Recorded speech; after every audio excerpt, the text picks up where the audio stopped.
السلام علیکم ورحمۃ اللہ وبرکاتہ۔ پیارے بچوں، امید کرتی ہوں کہ آپ لوگ خیریت سے ہوں گے۔ اللہ تعالیٰ آپ سب کو اپنے حفظ و ایمان میں رکھے۔ تو آج ہم نے جو ہے وہ چیپٹر نمبر 3 کا کوسچن نمبر 1 کرنا ہے انشاءاللہ، جو کہ ہے قرآن کی روشنی میں علم کی اہمیت بیان کریں۔ تو سب سے پہلے تو ہم دیکھتے ہیں کہ علم کا مفہوم کیا ہے، علم کے بارے میں کیا کہا جاتا ہے۔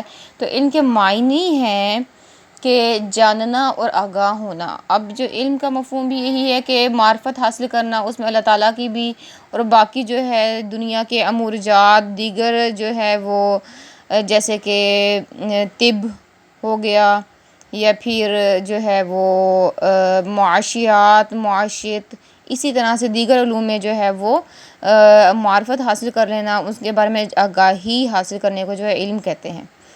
فضیلت انسان تو دیکھیں جس طرح سے اللہ سبحانہ و تعالیٰ نے جو ہے وہ حضرت آدم علیہ السلام کو فرشتوں کے ذریعے سے جو ہے وہ سجدہ کروایا، تو یہ چیز جو ہے وہ اس چیز کو عیاں کرتی ہے کہ اللہ تعالیٰ نے جو ہے وہ انسان کو جو فضیلت دی ہے اس کی وجہ کیا ہے، اس کی وجہ بھی جو ہے وہ علم ہی بنی، کیونکہ اللہ سبحانہ و تعالیٰ نے جو ہے حضرت آدم علیہ السلام کو جو ہے کلمات کے نام سکھا دیے تھے، جبکہ فرشتوں کو ان کلمات کے نام نہیں آتے تھے، جس کی وجہ سے جو ہے وہ حضرت آدم علیہ السلام کو جو ہے فرشتوں پر برتری اور فضیلت حاصل ہوئی، اور اس وجہ سے جو ہے انہوں نے اللہ تعالیٰ کے حکم کے مطابق فرشتوں نے حضرت آدم علیہ السلام کو تعظیمی سجدہ کیا۔ عبادتی سجدہ صرف اور صرف اللہ تعالیٰ ہی کی شان کے لائق ہے۔ حدیث مبارکہ ہے، نبی پاک صلی اللہ علیہ وسلم فرماتے ہیں کہ اللہ تعالیٰ کا فرمان ہے کہ اگر اللہ تعالیٰ جو ہے وہ سجدہ کرنا انسانوں کو جائز قرار دیتا تو میں سب سے پہلے جو ہے وہ اللہ تعالیٰ کے بعد جو ہے سب سے پہلے سجدہ کرنے کا حکم کسے دیتا؟ ایک بیوی کو اپنے شوہر کو سجدہ کرنے کا حکم دیتا۔ یعنی کہ سجدہ جو ہے وہ عبادتی سجدہ جو ہے وہ حرام ہے، اور تعظیمی سجدہ جو کیا گیا وہ صرف اور صرف جو ہے وہ حضرت آدم علیہ السلام سے، یعنی کہ حضرت آدم علیہ السلام کو فرشتوں کے ذریعے سے سجدہ کروایا گیا تھا۔ تو صرف آج ہمیں جو ہے وہ تعظیمی اور نہ ہی عبادتی اللہ تعالیٰ کے سوا کسی کو سجدہ کرنا جائز نہیں ہے۔ تو اب ہم دیکھتے ہیں کہ پہلی وحی اور علم میں جو ہے اس میں کس طرح سے جو ہے علم کی ترغیب دی گئی۔ تو جو سورۃ العلق کی ابتدائی آیات ہے اس میں بھی دیکھیں اللہ سبحانہ و تعالیٰ نے جو ہے وہ علم ہی کی ترغیب دی۔ بسم اللہ الرحمن الرحیم، اقرأ بسم ربک الذی خلق، خلق الانسان من علق، اقرأ وربک الاکرم، الذی علم بالقلم، علم الانسان ما لم یعلم۔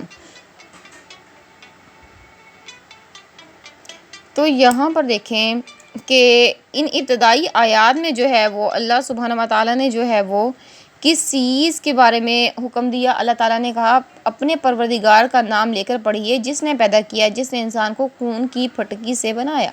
پڑھیے اور آپ کا پروردگار بڑا ہی کریم ہے، جس نے قلم کے ذریعے علم سکھایا اور انسان کو وہ باتیں سکھائیں جس کا اس کو علم نہ تھا۔ یعنی کہ اللہ تعالیٰ نے جو ہے پہلی جو وحی بھیجی نبی پاک صلی اللہ علیہ وسلم کی طرف، اس میں بھی جو ہے علم حاصل کرنے کی ترغیب دلوائی۔ تو اسی طرح سے ان آیات یعنی کہ پہلی وحی سے بھی جو ہے علم کی اہمیت کی جو ہے ہمیں اچھی طرح سے واقفیت حاصل ہوتی ہے۔ اسی طرح سے عالم اور جاہل میں فرق قرآن پاک میں اللہ تعالیٰ نے فرمایا ہے، اے نبی پاک صلی اللہ علیہ وسلم قل، اے نبی پاک صلی اللہ علیہ وسلم کہہ دیجئے، حل کیا یستوی الذین یعلمون والذین لا یعلمون، کہ کیا جاننے والے اور نہ جاننے والے برابر ہو سکتے ہیں؟ یعنی کہ اللہ سبحانہ و تعالیٰ نے نبی پاک صلی اللہ علیہ وسلم سے فرمایا کہ دیکھو کیا جاننے والے وہ لوگ جو جانتے ہیں، جو علم رکھتے ہیں، اور وہ لوگ جو علم نہیں رکھتے، کیا وہ کبھی برابر ہو سکتے ہیں؟ اور پھر فرمایا ہرگز نہیں، کبھی بھی برابر نہیں ہو سکتے۔ کیوں؟ کیونکہ جو جاننے والا ہے، جو علم رکھتا ہے، اس کا عمل بھی اسی کے مطابق ہوتا ہے، اور جو نہیں جانتا اس کا عمل بھی اسی کے مطابق یعنی کہ غلط اس کا عمل ہوتا ہے۔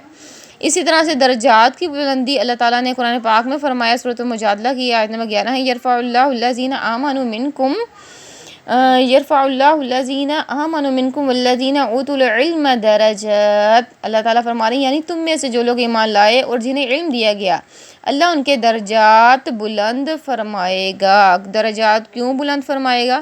اس لیے کیونکہ جب انہیں علم دیا گیا تو اس علم کی روشنی میں وہ جو ہے وہ اس کے مطابق ہی جو ہے وہ عمل کریں گے، تو اللہ تعالیٰ ان کے جو ہے درجات کو بلند اور عرفہ فرما دیں گے، رفعت اس کے اندر جو ہے وہ پیدا کر دیں گے۔ وجہ کیا ہے کہ وہ علم کی روشنی میں جو ہے وہ عمل کریں گے۔ اگر علم حاصل کیا ہے تو اس کے مطابق عمل بھی کرنا ہے، کیونکہ بغیر عمل کے علم جو ہے وہ بیکار ہے۔ اسی طرح سے قرآن پاک میں اہل علم اور تقویٰ کے متعلق بھی فرمایا گیا۔ سورۃ فاطر کی جو ہے وہ آیت نمبر 28 ہے کہ اللہ سبحانہ وتعالیٰ نے فرمایا انما یخشی اللہ من عبادہ العلماء، کہ بے شک اللہ کے بندوں میں سے جو اللہ تعالیٰ سے سب سے زیادہ ڈرنے والے ہیں وہ کون سے ہیں؟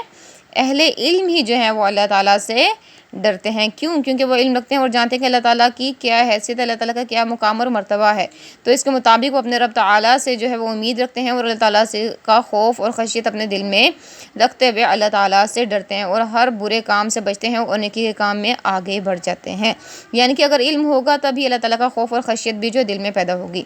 اسی طرح سے علم اضافے کی دعا کے متعلق بھی اللہ سبحانہ وتعالیٰ نے جو ہے نبی پاک صلی اللہ علیہ وسلم فرمایا اور کہا قل وقل ربی زدنی علما، اور اے نبی پاک صلی اللہ علیہ وسلم کہیے کہ اے میرے رب میرے علم میں اضافہ فرما۔ تو ہمیں بھی جو ہے اس دعا کا جو ہے اہتمام کرنا چاہیے۔ خلاصہ کلام، اگر ہم علم حاصل کریں گے تبھی ہم اللہ تعالیٰ کی معرفت حاصل کر سکیں گے اور تبھی ہم اللہ تعالیٰ کی رضا اور اللہ تعالیٰ کی خوشنودی کو حاصل کریں گے۔ الغرض علم کے بغیر انسان کسی کام کا نہیں۔ اگر وہ چاہتا ہے کہ اللہ تعالیٰ کے ہاں مقام اور مرتبہ ملے اور دنیا میں بھی جو ہے وہ ایک باعزت مقام پا سکے تو اسے جو علم کی جو ہے علم حاصل کرنے کی کوشش کرنی چاہیے۔ جزاکم اللہ خیر۔ یہ سارے پوائنٹس آپ کے جو ہے بک میں آپ کو مل جائیں گے۔ السلام علیکم ورحمۃ اللہ وبرکاتہ۔